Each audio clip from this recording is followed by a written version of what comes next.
Happy St. Patty's. Our guest this morning in the hot seat, Tyler Norvell, the Executive Director of the Oklahoma Youth Expo. It's always a hot issue about programs the legislature funds. You guys get some legislative funding. There's even a lawsuit over that.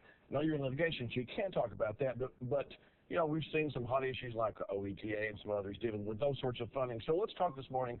The Youth Expo is ongoing right now. What is the Oklahoma Youth Expo? Why does the legislature give you guys support?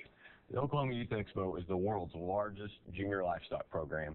We will have 13,000 head of livestock from all 77 counties come to Oklahoma City over the next 10 days and be exhibited by more than 6,000 young people. What we do is promote rural economic development, rural community development. Back in the 80s, the legislature saw that there weren't many young people going back to the farm being involved in agriculture. They said, what's a program where we can provide hands-on experience for young people where they're going to want to be involved in agriculture and go back to their communities and be involved? Because if you like to eat, you ought to like our program and you ought to like agriculture. I know we like those farmers. Now let's ask this question. So the value that the taxpayers get for helping the Oklahoma Youth Expo, what is that specific value? And what are we benefiting from? Yeah, we're benefiting our rural communities, number one. Number two is education. Young people have the opportunity to win scholarships through the program, through academics through our program, and those scholarships can only be spent at Oklahoma University and colleges. So our program is also an investment in human capital, because when you talk to the sponsors that put private dollars into our program, they say, we support the Oklahoma Youth Expo because you promote education in kids, but also the kids that go through your program stay back home and are the employees we want to hire. Okay, so this is there are all 77 counties. People are coming to town, are coming in pickups, they're buying feed. Is this a program only folks with a lot of money can have their kids involved in? Absolutely not. It's just there's all different levels of investments in our program, but it just comes down to work ethic and family and character and how much time they're willing to dedicate to their project. A lot of the people that win, their parents are school teachers or work back at the local co-ops, just good, hard-working families that put a lot of effort into it, and they're passing those values on to their kids, and this is the way they can do it with hands-on experience. So tell us about the scholarships.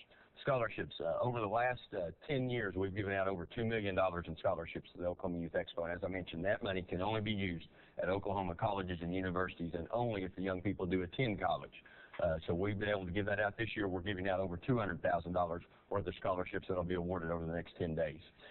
How much does this benefit agriculture in general across the state? We were talking about what the benefit to the taxpayers, but you've got to be investing a lot in the entire agriculture community. Yes.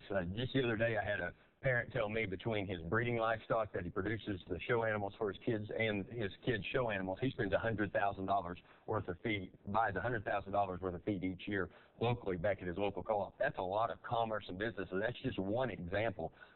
We're fixing to start a study at Oklahoma State University of the economic impact of just the show industry in general in Oklahoma. It's going to be astronomical. We're about 30 seconds out. A taxpayer says to you, why should we keep on funding the Oklahoma, or helping fund the Oklahoma Youth Expo? Your answer in 30 seconds would be? It's an investment in human capital. If we want this state to move forward from a business standpoint, we got to have the workforce, and our young people are staying home. We keep our young people home. The people folks want to hire. It's an investment in human capital, and it's an investment in rural Oklahoma and keeping agriculture alive in this state. That's out at the fairgrounds this week. Tyler Norvell, Executive Director of Oklahoma Youth Expo, OKYouthExpo.com.